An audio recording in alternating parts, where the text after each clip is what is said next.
शहर के मानकापुर थाना क्षेत्र में एक शर्मनाक घटना सामने आई है। एक सुनसान स्थान पर चर रहे मूक पशु के साथ एक व्यक्ति द्वारा कथित रूप से दुष्कर्म किए जाने का मामला सामने आया है। घटना का वीडियो प्रत्यक्षदर्शी ने बनाकर सोशल मीडिया पर साझा किया, जिसके वायरल होते ही लोगों ने भारी आक्रोश फैल गया। पुलिस ने वीडियो और मिली जानकारी के आधार पर आरोपी दीपक समुद्रे के खिलाफ मामला दर्ज कर उसे गिरफ्तार कर लिया है। पुलिस ने संबंधित धाराओं के तहत कार्रवाई शुरू कर दी है और मामले की विस्तृत जांच जारी है।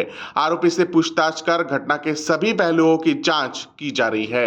काल मानकापूर पोलीस स्टेशनला एक माहिती मिळाली की एक व्यक्ती हा एक गाय गवत खात असताना चरत असताना त्या ठिकाणी जाऊन गायीसोबत अश्लील कृत्य करण्याचा प्रयत्न केलेला आहे आणि ती माहिती मिळाल्यानंतर आमचा स्टाफ त्या ठिकाणी पोहोचला। त्या इसमाला ताब्यात घेतलं आणि पोलीस स्टेशनला आणलं।